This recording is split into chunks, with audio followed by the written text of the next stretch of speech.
It was only 1 month after my orientation at a new high school in Baghdad when chaos descended upon us. A group called Al-Qaeda struck, blowing up a nearby police station. All we could hear was the sound of gunfire. In the midst of this madness, our headmasters asked us to go outside, seeking refuge in the uncertainty. As I made my way home, I narrowly escaped death. A speeding car inches away, ending my life and my friend. We tried seeking shelter in homes nearby, but we were only met with rejection and ultimately forced to navigate a battlefield, dodging bullets as we went running back to our home. Little did I realize that this experience would become a routine, a grim reality of my life in Iraq and the lives of many, from 2004 until I was forced out to buy a one-way ticket in 2009. During those years, death became a commonplace, and the loss of loved ones was a burden we all carried. I lost my brother Samar and many of my cousins and my friends. On top of that, I lost a part of myself. Numbed by the constant violence that surrounded me, I became so desensitized to death. Sometimes the minibus that took us to school would come in front of dead bodies, and we have to make a choice whether we want to go to school or go back home. That decision was not fun, to say the least. While I had a convenient excuse to share with my mom, missing classes and the uncertainty of the future eventually put myself with a very minimal motivation for the next day. Listening to my mother cry in the next room every single day. College of Freedom Forum. Hello, everyone. My name is Faisal Al Mutar. I'm so glad to be back to UFM. I think I see some familiar and unfamiliar faces. So I guess now I'm an honorary resident of Guatemala, so happy to be back after 3 months of the Antigua Forum. So good to be back. My name is Faisal Al Mutar, so it's face like face and Faisal. It means the separator of right or wrong. I grew up in an academic, apolitical family. My dad is an orthopedic surgeon, my mom is a lawyer, and then in my family we have the doctor, engineer, and there's me, the failure.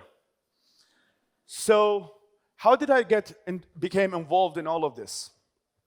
My first experience of authoritarianism was when I was 8 years old, when my dad stopped us at dinner and he said that everything said right now cannot be uttered outside the house. And mainly, he was being critical of Saddam Hussein, who was the ruler back then. Then my second experience of authoritarianism was we actually had to wake up sometimes 1 or 2 a.m. in the morning to listen to radio that was broadcasted to us from overseas, mostly from Kuwait and some of the other neighbor countries, to telling us about the reality of living in Iraq. Growing up a little bit before the war in 2003, rumor came in that 1 out of 4 adults is in the intelligence services. So just think about that for a little bit. Just absorb it. That 1 out of 4 people you might meet at restaurants, could be your family members, could be your cousins, your friends, could be part of the intelligence services, that everything you say might actually be used against you, and you can disappear the next day and be killed by the Saddam regime. For me, authoritarianism is not just about being beaten up by a police force or being chased out, but it's actually authoritarianism when it gets to your head, where you start becoming afraid of your own loved ones and your neighbors.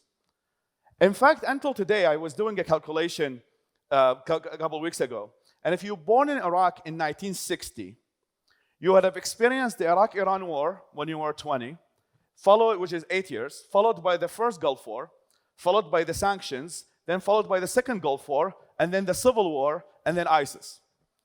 This is your entire life. From the moment you were born, you experience authoritarianism both psychologically and physically. Then when that regime fell apart after the known US intervention, my neighborhood, which was predominantly followers of Saddam Hussein, turned against the US intervention and turned against the current Iraqi government. So many of the people who were former generals, former Ba'ath Party members, all became a part of a new group called Al-Qaeda, which I'm sure many of you are familiar with. So how does that look like on daily life to live under Al-Qaeda? So wake up in the morning, and you see them killing lots of people from different sects, and the minibus had to stop by, and we actually sometimes have to walk on dead bodies going there. In 2005 and 2006, I realized that really these groups are giving us only two choices. One is to submit to them, and one is to fight back. And my crazy self at the time decided to fight back. And I remember my first act of activism, I would say, was translating the First Amendment of the US Constitution into Arabic and sharing it with a lot of my friends, teaching them about the values of free speech and the importance of freedom of religion. And freedom of religion is something very important where I grew up, because people, and I know people who were killed because of the last name that they have, because they belonged into one religious group, whether they were Christians, whether they were Yazidis, and others. So like these concepts, that was, I would say, my first act of activism. Little did I realize, in 2007, I was going to the bakery, and out of nowhere, I see there was a group, a car with people who were covered their faces, and they came to kidnap me.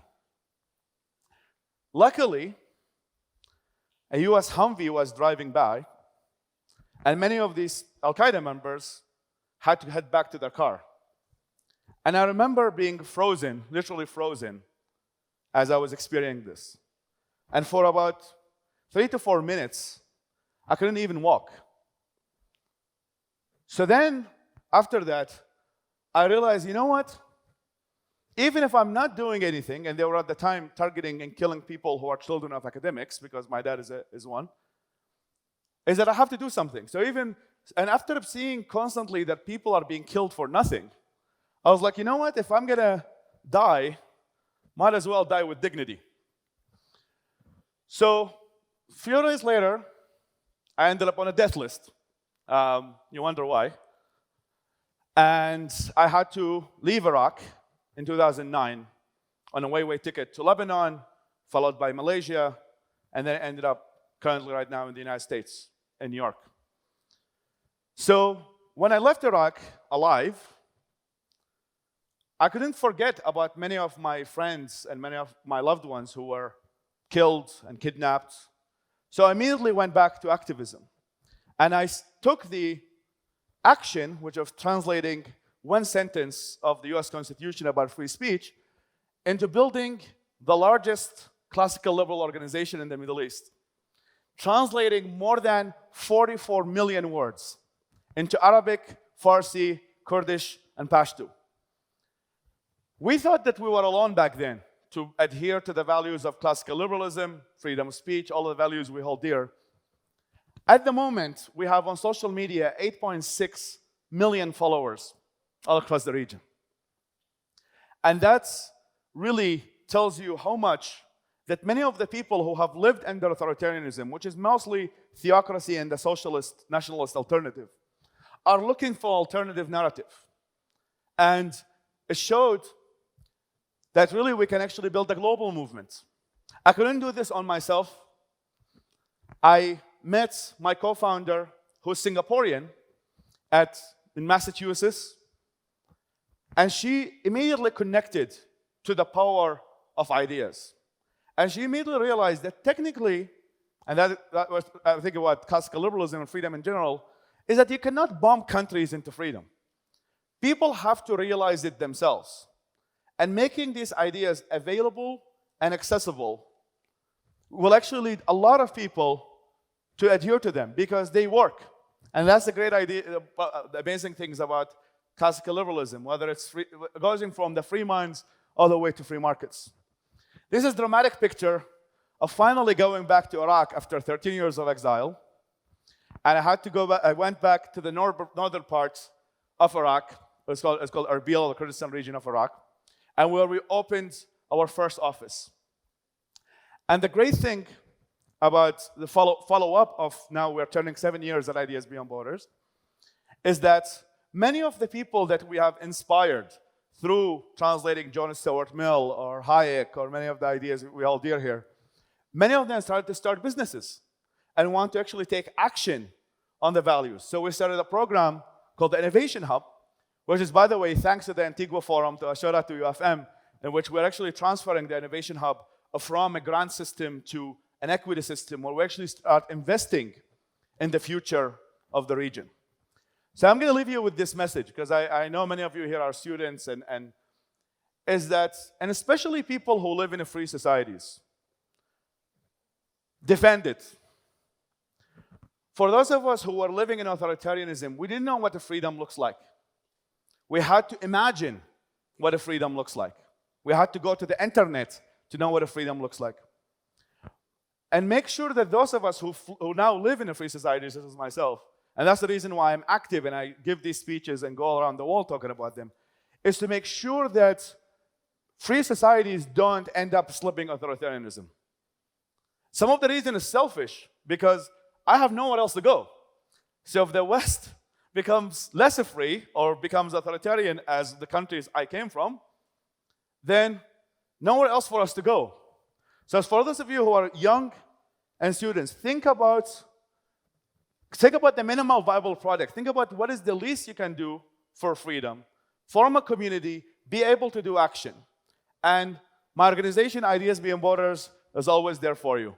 Thank you so much, and I will be back to UFM. Thank you.